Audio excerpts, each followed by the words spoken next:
It's a new time. It's a new day. But I'm feeling good. Let's get right to it.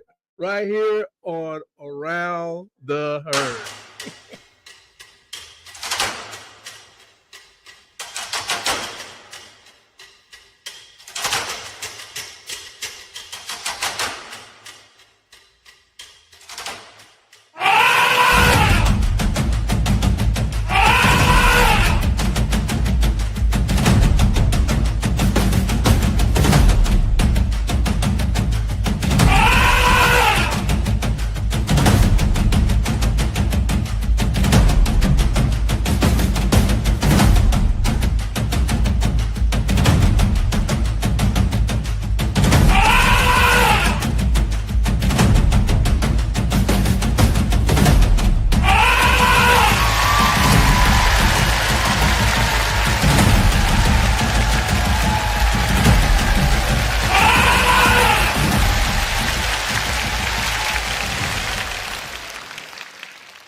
Roll Tide, Alabama fans, and welcome to Tide Sports. This is the Alabama Football Megacast and the People's Crimson Tide Network. Thank you for thumbing over and checking me out today on whichever virtual portal you're joining me on, whether it's on Facebook, whether it's on YouTube, or maybe you got some kind of little thing that we don't know about. We just intercept people's podcasts. I don't know. But whatever you do, come on in, share a pound with a brother, and drop it right on that subscribe button as you settle in. And if I successfully stimulate the happy juice in your gray matter and make your funny bone jiggle, please remember to poke that like button right in the eye.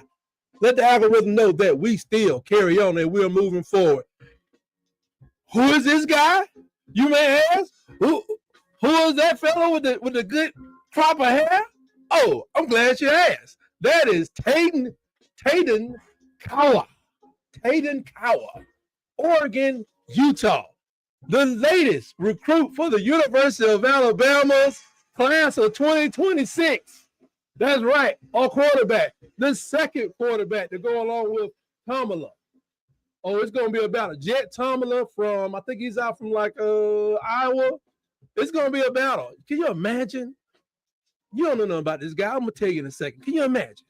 You got Ty Simpson goes on in 2025, 2026, 2025. Where's the Heisman Trophy? Right?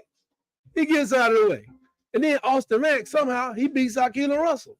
But then Keelan got a battle against Tayton and battle against Jet Tomala.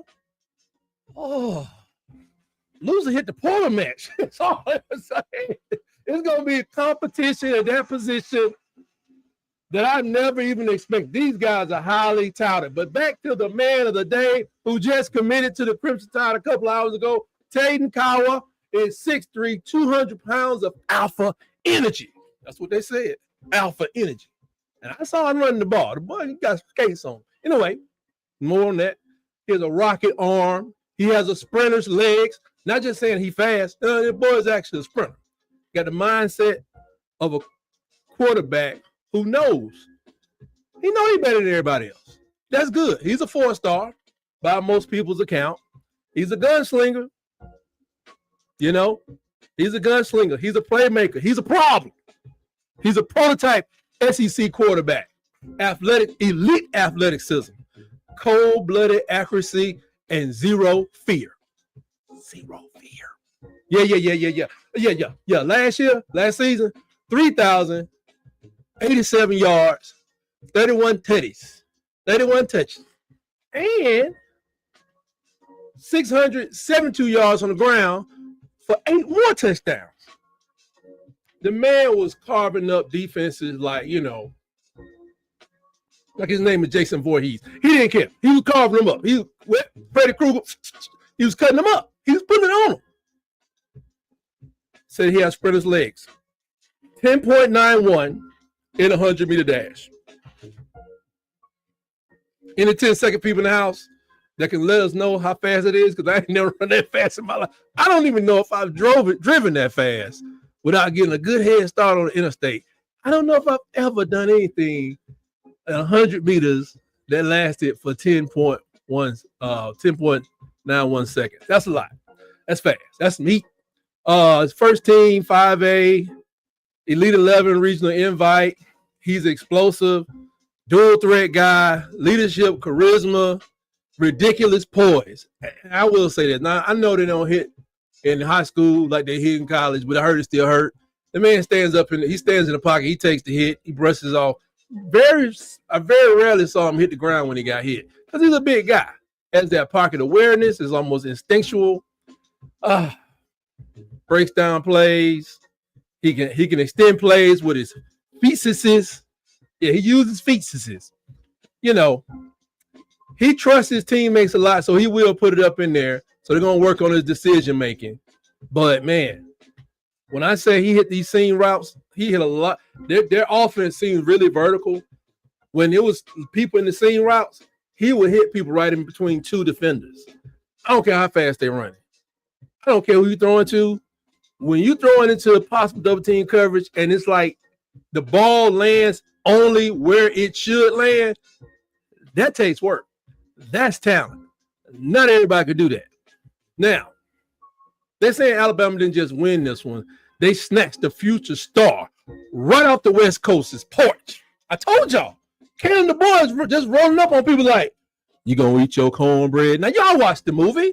When somebody get your cornbread, today, tomorrow, you're going to be watching the underwear and sink. You know how it go. Y'all seen the movie Life. If you haven't, go check it out. Kalen Deboer'S out here taking people's cookies at their birthday party. Kawa he turned down USC, Oregon, and Utah. I should have said the other way around in order of importance. Let's see. He turned down Utah, USC, and Oregon. Because, he ain't built for flash, yo. He's not built for flash. He's built for championships. So he chose the University of Alabama because that's what we're trying to do is get some more championships around here. I mean, Nick Saban is gone. Maybe Nick Saban called him. Maybe Nick Saban sent him a text. Maybe Nick Saban did a TikTok. I don't care. This man is decided to join our class of 2026, and I'm happy about it. And he will run that ball up in there with reckless abandon because he dropped the shoulder on a couple of kids. I hope those kids are doing fine. With the addition of Mr. Taden, on 3 has Alabama's class right now at, what is that, number 6. But it's interesting. Number 6 behind Tennessee. USC's first, then Georgia, then Notre Dame, then Texas A&M. Texas is just showing out. All 5 of those schools combined have 8 4-star athletes. Caleb Deboer has 4 by itself. The University of Alabama has 4. But that's all right. We still got to add some people. I'm surprised they took another quarterback. Totally blew me away. I thought we were looking maybe defensive line.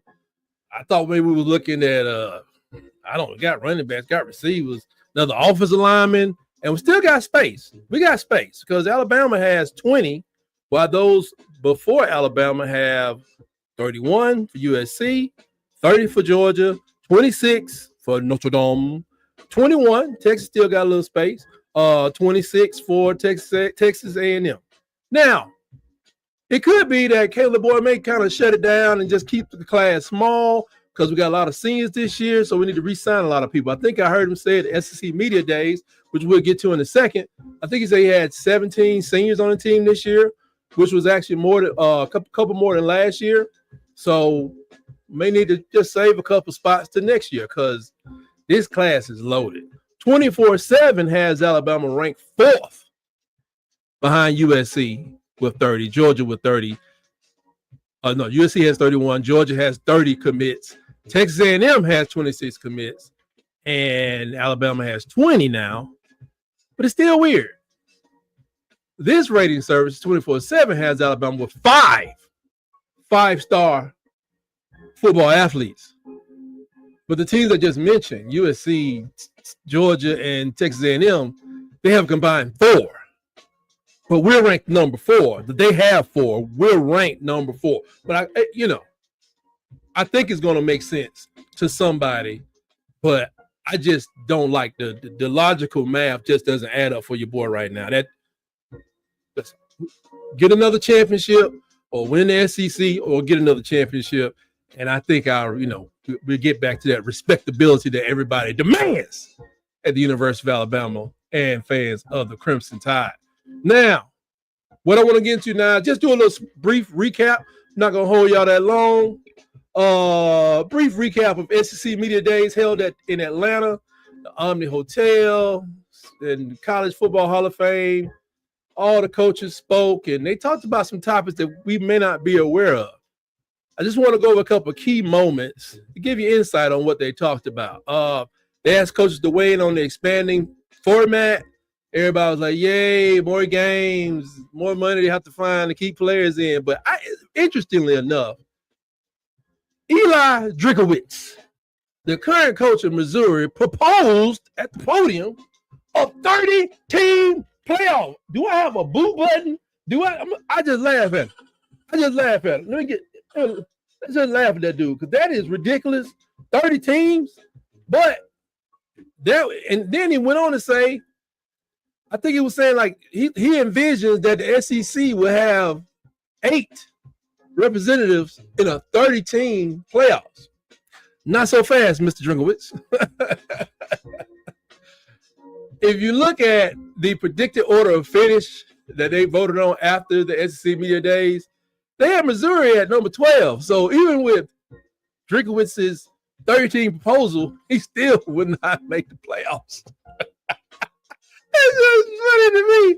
He come up with a 30-team playoff and still include your team. Why ain't you say 65, man? Come on. If you come up with a new thing and you're an actual coach, you need to come up with a philosophy that covers you and gets your team in there, man. Kirby Smart, Brian Kelly said they supported expansion for greater access, but caution against weakening the regular season. I don't know what that means. By the way, the SEC media guys, when they voted, they had the Tide finishing number 3. And I'm okay with that.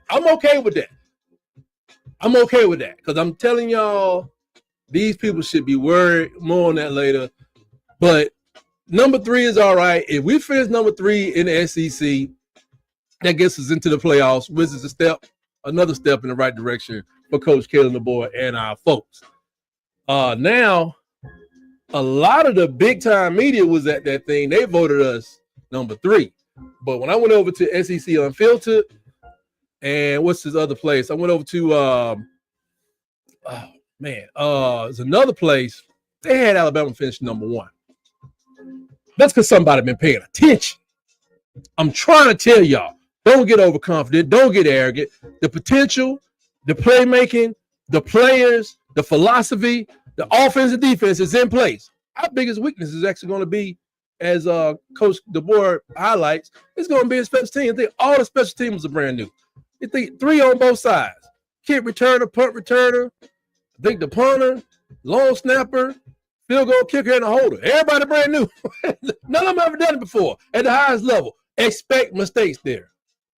Might those mistakes cost us a game? I wouldn't be surprised. But expect mistakes. I'm just telling you right now.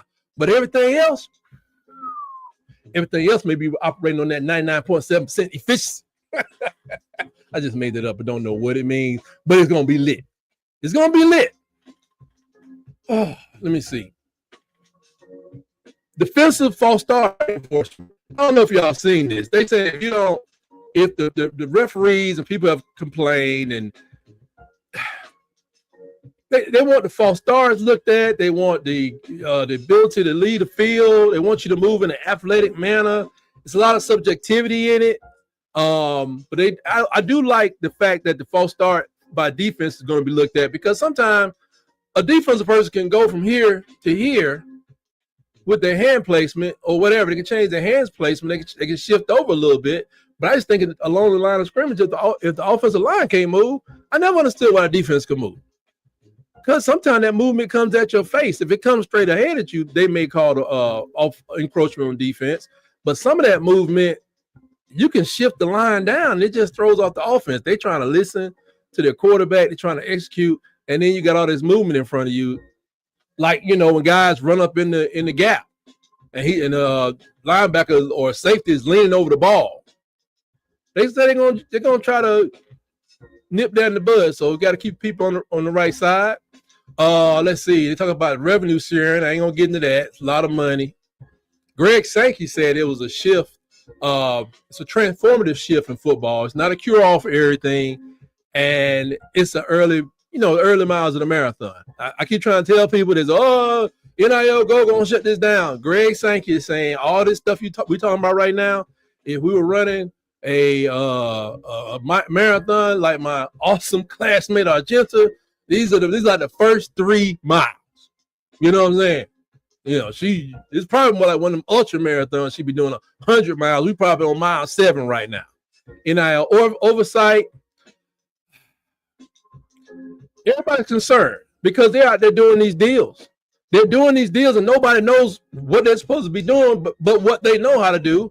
And then they're saying people are going to turn over these deals, and people easiest thing to do is just pay into a pot and get your attorneys ready to go to the local federal court and get the filing, because I don't know how we're going to do all this work in recruiting. Recruiting is a year-round thing, but really it's a year-round thing. But it really starts like in November when the high school seasons are wrapping up. Coaches start looking at film. They start reaching out to these networks that know these people. They start bringing people in. They start visiting, doing all this stuff, and you got your signing day. And I'm talking about this is for next year. Then you got a signing day for the previous year's class, and then you're really trying to get people on campus all the way from March all the way through the summer, and you're making, obligations, or you're creating a condition of promises to get them to come to your school. How in the world are they supposed to stop midstream right around the beginning of September? Be like, everything they told you, we don't like it, so you got to start over. I mean, come on, man. I do like the fact they had Brendan Thompson, a player. He voiced strong support for the NIL, transfer freedoms, player choice, urging players to take advantage. Take advantage, my brother. Take advantage. I don't blame him, man. There's nobody cry and complain Nobody cried and complained when Gene Stallings started making a lot of money, or Steve Spurrier started making a lot of money.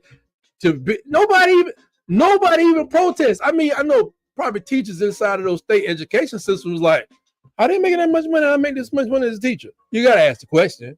You gotta ask the question. When Steve Spurrier started getting paid down in Florida, you have to ask the question. If you're an educator, if you're a principal, you're like, "Wait a minute, what I'm dealing with? And this man making what again?" But nobody protested. Nobody filed an injunction. Nobody wanted to get an executive order done. Anyway, Brian Kelly said that he stressed the transparent governance and ethical leadership on NIL, and that he was they were also launching a $1 million matching funds campaign at LSU. I just don't know how you're supposed to stop a school from getting extra money. From the Teddy Bridgewater situation in Miami, which is foolish, to this right here, you got to keep raising money. And then somebody going to come in and say, you don't need all that money because you can only spend $250,000. I mean, if you are a freshman and you coming in like a Bryce Underwood and you making $8 million, since we don't practice communism in this country, we are a capitalistic society.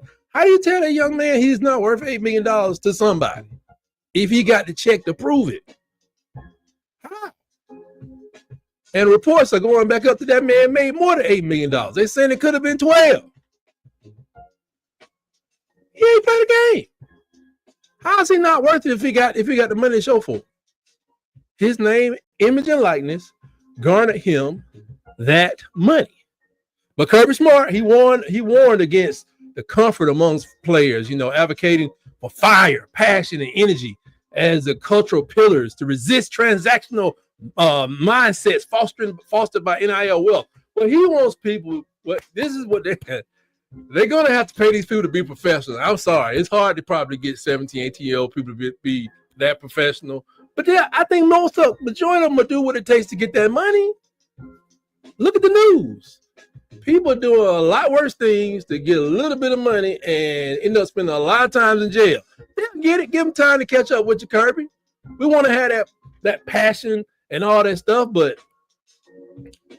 it's kind of hard to concentrate when I got $100 million in the bank. You know what I'm saying? But see, that's where you got to build them up. Let them know, man, you getting that money because you the best, baby. You the best. You come and you keep talking to them, Kirby. You'll get them going. You just talk to them. Treat them like professionals. They'll be all right. Take their car keys. Talking about it, getting Ferraris, Porsches, Diablos, and Blinkety Blinks, and McLarens, and all this other stuff I can't pronounce. Everybody in Georgia need to drive a F-250. That's it. Everybody. If you sign with Georgia, you should walk in the door, 4x4 F-250. Get your number on the side of it. No more foreigns. No more foreigns. I don't even want you in a Lamborghini truck. I want you in an F-250 because y'all gonna hurt somebody. I want you to F2. I'm serious. I probably want a diesel. I don't know which one goes faster, the gas. F-250s for the whole Georgia team. The SEC commission need to come up with that rule because them boys need to drive nothing else to go 200 miles an hour. Sick of. Okay. Let's see. Where was I? Oh, playoff scheduling. Now I don't want to talk about playoff scheduling. That's kind of boring. Let me go to the chat real quick. PhD coming through here. What's going on, PhD? Hi, tight. Was going to look at something else and happen to see you on. That's right. We are going to Tuesday and Thursday. However, I'm not exactly sure about the time because on Thursday, my young warrior is about to go out there and start battling JV, varsity. I don't even know. I may have to move that Thursday show to midnight. And if I do it at midnight, I will be sponsored by your local cornflake in the can corporation. But yeah, I'm with it now, man. It's so much I'm not gonna call their name. There is so much stuff going on over there at the other side of the state, man. 6 games look good, then everything just hit all at the same time. I just hope it don't hurt Iron Bowl ticket sales. We end up playing on Jefferson Pilot at 11:55.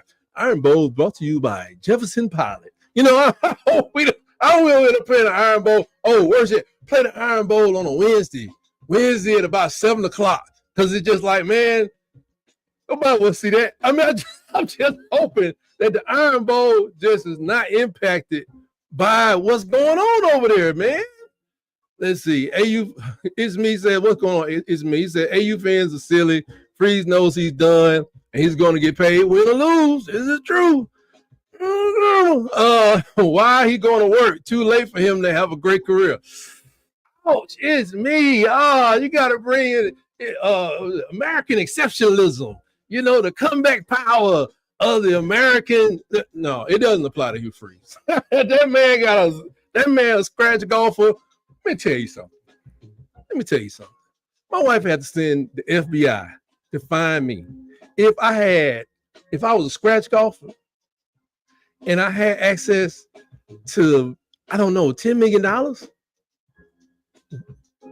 what? I'm playing golf to live. Because in that, I'm just sitting in front of the TV and become a sieve. Just sucking down all kind of hoagies and stuff. I got to go play 72 holes of golf a day. Just like Hugh Freeze. That man was offended. He was offended that people were talking about him playing golf instead of working. He was offended. The man who's been beat by Jerry Kill 3 years in a row. Once at Liberty, once at Auburn, Mexico State, and then when he came to Vanderbilt. Now, we got one loss against Jerry Kill. I want to see no more of that. And I don't have a problem. Ryan Williams said we're going to kill a ant with a prop, with a hammer. Hopefully we can do that. But, dude, I just remember I remember the stories. Saban losing to Tebow in the SEC championship. Saban got on that plane and started breaking down film on the way back to Tuscaloosa. Not calling up his homeboys, telling them, hey, man, bring 40 ounces. Man, get 40 ounces, man. Bring my truck. Man, this hurt. This hurt. No, man, this hurt. No. I'm about to go kick this boy's chest in next year. And what happened? Crying on the sideline. That's all I know. Moving on to the most important speaker of SEC Media Days, it was definitely our coach, Coach Kalen Deboer. He got in there and gave him a little something to think about. And to me, yeah, that's right. Coach Deboer was on the stage. He answered all questions for about 30 minutes. And he was just saying that, he looked forward to, he addressed a whole bunch of stuff, man. He did a good job. I mean, he don't hold back maybe enough. He seems like he's very honest. I know he's holding back some things that we are not aware of, we don't know about. But, he's trying to, he said it. He said, we're going to have to improve in critical moments, not just at the end of the game either. He's saying there were games we had, and I know I could think of Tennessee to be one of them, where if we had made certain changes in the first, second, or third quarter, maybe we would have done better and maybe we would have come out with the win. And that game is where Jalen Milroe threw the ball for 44 times. Not because he was calling plays either. I'm going to leave that alone. But he emphasized refining the performance during crucial moments and, the critical moments. He just highlighted making better in-game adjustments. And that's the coach's job. Whether it's him, whether it's his coordinators, he knows that's an issue. He's coming out front and telling y'all, I know what my problems are. Do you know what your problems are? So, because I listened to not all the speeches. I mean, why would I listen to Mississippi State? And I just can't stand listening to Lane Kiffin. Unless he's reading out the Bible, I don't want to hear from Lane Kiffin. Offensive continuity, player development. He said he want to build upon the offensive foundation he has. He talked about leveraging and returning talent, and he got plenty of it. And the offense being very familiar with what they're doing. The leadership that he's talked about. He went through the whole resume of the 3 players that he took with him up to SEC Media Day. I know Tim Keaton was there. Tim Keaton, Proctor. was their offensive tackle, and my man at middle linebacker coming back for his next year. He gave a big kudos to the juniors that did get a chance to get drafted: Tyler Booker, Jahad Campbell, and of course one Jalen Milroe. And Todd's supposed to be a better passer this year. But the running backs got to be fed. That is the number one player development, offensive continuity thing they got to work on. And I just remember Ryan Grubb and Coach Deboer'S said the other day, he wants balance in the offense. He wants a balance. Wants to be able to run and throw. But Ryan Grubb said, we want to be able to run when we want to, when we feel like it. We want to be able to run when they say we can't run, for the most part. And that's what you need to do. Take the legs from the defense early, and you can control the game a lot better. Talked about defensive identity. What is his vision for the defense? He highlighted the fact that the defense did finish number 4 in turnovers, that they've got really good in points per game and yards per game as the season went on. But he just he let everybody know physicality is the name of the game. And I almost shed a tear. I almost shed a tear right then when he said, physicality is the name of the game. He said, and I quote, you would have passed for a reason. Y'all in trouble, Jack. If you ain't on this, I got a couple more bandwagon. Well, I got a whole box, actually. I hadn't even broken it. I got a bunch of applications. If you want to get on the bandwagon, just let me know. But he highlighted the importance of being a more aggressive and disruptive unit, improving the pass rush and tackling efficiency. Pass rush didn't get a lot of sacks last year. He's counting on LT Overton, Q Rousseau to do that. Tackling efficiency, that goes right back to the Vanderbilt game, which would have been improved or assisted by having a more effective running game with the offense, if you ask me. That's if you ask me. I'm just a dude with a camera and a microphone. Let's see. Going to the chat for a second. PhD said, never understood why Auburn hired Freeze, but that's their problem now, man. There you are, exactly right. They're saying hello to each other out there. Let's see. It's me says they kick Cadillac. I can't tell you. I don't know why that man is working in the NFL right now. He should be right there, at least running backs coach, offensive associate head coach, offensive coordinator at this point. But as I tried to help the guys out last night with a show, they were trying to figure out, is Auburn being looked over for SEC contention? Yeah, they're going to have like a Cam-like moment. And last time I checked, Cam's son is not even 15 years old. Anyway, so he won't be playing at Auburn this year. They would have to have that kind of really turnaround to be considered. They're going to have to just prove it every game to game to game. And one of the things I saw, people talk about their inconsistency, and I had forgotten. They've had like 3 or 4 coaches in the last 10 years. Been there. If you remember the days, was it Francione, Deboer'S, Mike Price, sort of, then the Shula. It's hard when you got to let them go. But in this era, think of the rock and the hard place you got to be in for anybody. If you got a 2 to 3 win team and then they come back and get another 2 to 3 wins, don't nobody care about you firing that coach, and the recruits ain't going there anyway. But if you are halfway, 500 almost, 600 team all the time, and you fire that coach, you think your team gonna get better when 25 players walk out, including 7 or 8 starters, leave your team, plus the 20 you're gonna lose from just attrition and graduation, and maybe you snuck somebody in the NFL. You think your team will get better than next year? You're looking at definitely. We lost Nick Saban. We lost 13. How many players does a perpetual 6-win team lose when they fire their coach? Especially if you fire them within like 3 years. It's like, it's tough. They got to get that man some help. But let's see. Disruptive, talk about defense. And then, this is a very interesting point. And you can take this however you want to. They said, ask him how did he feel about SEC level competition. And he credited his coaching staff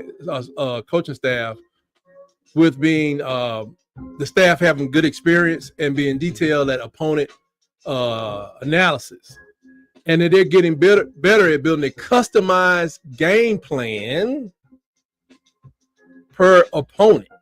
Like, I'm like, y'all use the same game plan, all 12 games? And I think what he means is, you get to Saban had information after that first year that he didn't have, later. First year you get information.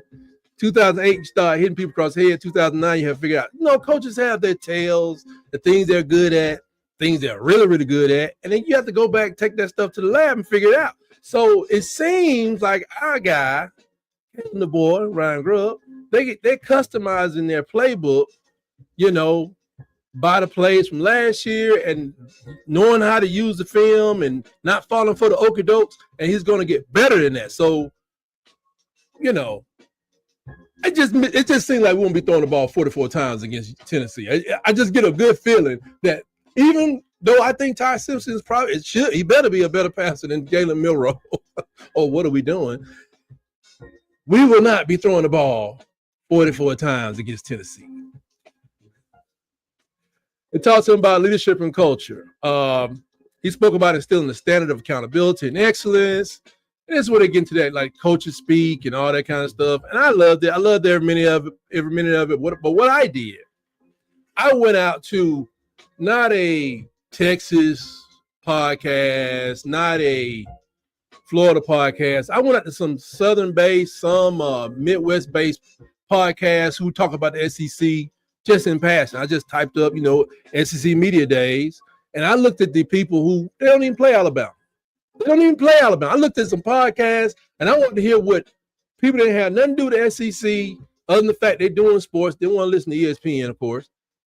And I'm telling you, these people are saying that the other teams in the SEC, they should know Nick Saban is indeed gone. But what are you dealing with here? Can he win 6 championships? Does it matter if he's always winning the SEC championship? Does it matter if he wins 70% of the SEC championships and maybe a championship every 4 years? It takes him 20 years to get to 5. What you're dealing right now with Caleb Deboer is something that people, it's just new. It's like, okay, let's say Caleb Deboer is just not good at Saban. But the things that are happening now, like I don't remember Saban going back-to-back at LSU. I remember some pretty off-putting seasons at LSU, and he won the championship. But when he came to Alabama, you got to remember, as a friend told me, it was a perfect storm.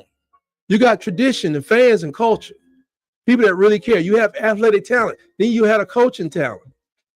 But now, there's another thing added to that perfect storm. Deboer can coach. All the fans, we still crazy. Yeah, we still crazy. We're fanatics. You got the athletes out of yin yang. But now you're telling us to spend money above the board? If we want to be good at football. Okay. Is that cheating? I don't know, but it is what it is. Isme said that was a good question. Jermaine Mills, what's going on?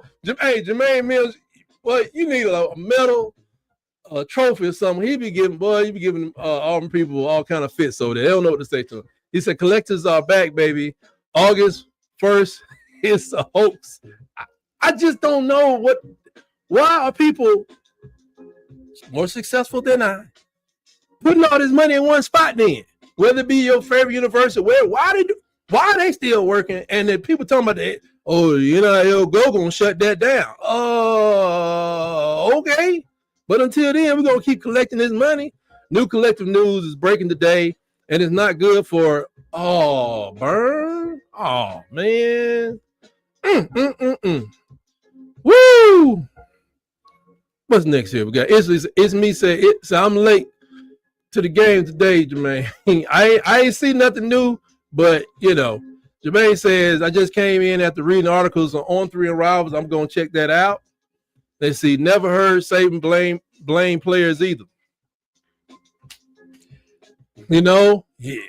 If it was some kind of criminal off-court stuff, yeah, that was them over there. We're going to see about them over there. We're going to take care of it inside of the thing.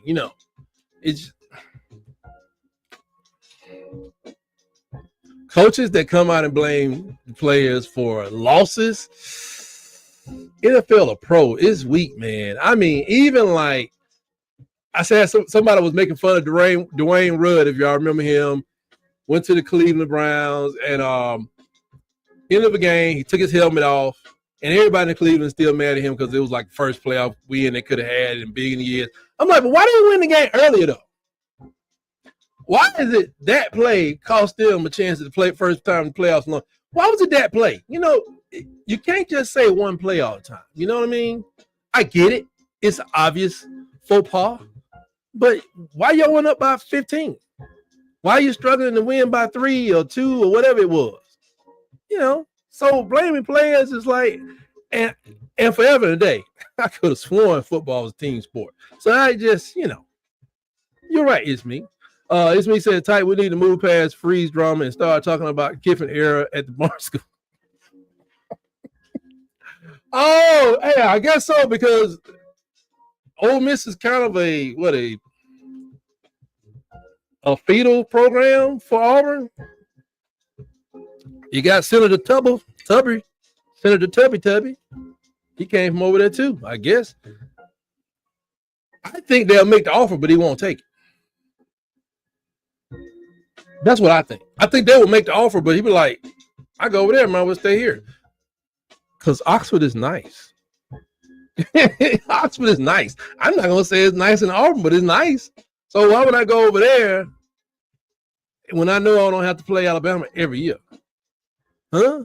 How much money do you need to have Caleb Boy kick you in the chest every year? Whether you win the fight or not, to have Caleb Boy kick you in the chest every year, that just ain't, you got to think about that. It's me says, not sure the yellow fella can afford Cam. So, hey, in this day and time, you better go sell some wood to somewhere. You better get it done. Because, I mean, I don't even know if can, or go get Eli's Peyton's son. Peyton's son, interestingly enough, just entered Baylor's he's in the 8th grade, but he just entered college. Go look it up. I can't even explain it. It's crazy. But folks, just let me know what you think about the enhancements that Coach Deboer talked about. He got an emphasis on the adjustments and tight situations. I mean, hiring Ryan Grubb should add 2 wins to the season. I'm just saying. It should add 2 wins to the season. Yeah, that's right. 11 wins. I ain't calling it. But it should add 2 wins to the season because we really didn't. We was kind of lost right there. He wants to build on the offensive strengths, focusing on the continuity. He want to be most disruptive on defense and aggressive. And like you said, physicality is the name of the game. Womack really had them swarming last year, but I think this year they will swarm, sting, and leave opponents swollen. That is the new defense for the University of Alabama. And people can act like what we don't have, what we do. You better go look at that defense. They're going to tell their game plan for SEC competition, which means that could have gone a lot of ways. Was he like still dealing with some Pac-10 residual plays that he thought would work and didn't? Or, maybe he didn't take Vandy serious enough or put enough into it. I don't know. I think he's getting it together. He wants to reinforce that culture of leadership, accountability, and excellence. And I love it. After his appearance, like I said, I checked around and folks said, Alabama is going to be a force to be reckoned with. They put everybody on notice. They said people better be on notice. I mean, you got Sark to deal with. Yeah, you got Kirby over there. You got the boy down there, Kelly, down at LSU. He got some horses down there. It's some people to be taken serious. I mean, Tennessee got some things. Elko got some things. But Alabama got a standard. This man is not only bringing the standard back, I think, he may take the standard in a little bit different direction, but end up being in a much more efficient place than we were. Because, like I said, 2020 was a long time ago. A lot of things didn't happen between 2020 and retirement. Now, what if this guy goes on his run and it's just always in the playoffs, so that getting the meat between his teeth, but like, all right, y'all ready to do this? Yo, who next? Arizona State, you next? Indiana. Who is it? All right, we're gonna play on field C. You know what I'm saying? I don't know what the future could mean. I just know it's looking really good right now. I'm not saying he's going to replicate Saban. However, the trajectory most outsiders think should stoke caution for many and outright panic for others. And you know who you're talking about. Be worried. Be very, very worried for your football program. That's all I got for now. I will see you on Thursday. I'm thinking at 5 p.m., but I looked at my schedule just before I went live, and I got to go see the toothless doctors. Oh, we got a message here from Jermaine Mill said, why leave Ole Miss for that drum in Auburn? They were never fully aligned, and I love it. Yeah. And he also said they would use their big backs like Hill and Young to wear teams down and hit them with the hammer over the top of Ryan and company. The receiver team, folks, is elite. Cornerbacks are elite. They practicing against each other. Guess what they're going to come? Yep, go read your Bible. Iron and iron, iron sharpening of iron. It's very important. Iron and sharpening iron. But anyway, I should be here at 5 p.m., but I got to go see the teeth doctor. Just getting the cleaning or something. If he try to hit me with that needle, I'm going to have to hit him with I'm going to drop the shoulder. I'm going to roll up out that chair, and I'm going to be here. And I'm still trying to play with my time here on Thursday. I like this slot, 7, so I can be done with it. And then I like to keep that, but I just know that won't work through football season dealing with this JV stuff. So other than that, I thank y'all for joining me. And don't forget to give a brother a pound on that subscribe button. So hit that notification so you know when I do go live on Thursday. I am going to go live. I just don't know exactly when. Let's see. Shout out to Sharpshooters Podcast. Roll Tide to them. Peace to the brothers at Auburn Addicts. Water Cooler Podcast. Bubba the Old Man. It's SEC season with my main man, Tez. They are a fine group of Auburn Americans. Go check them out. You know, tell them, go over there and share some truths with them. It'd be therapeutic to go share your ideas about what they should do with their coach and where they should bury their tears that they will encounter during the season. With that, we'll see you next time right here at Around the Herd. Coming up Thursday, twice a week now. Thank y'all for joining me. And always remember, for some reason, my mouth is very dry. I do not know why. But always remember, roll, tide, roll.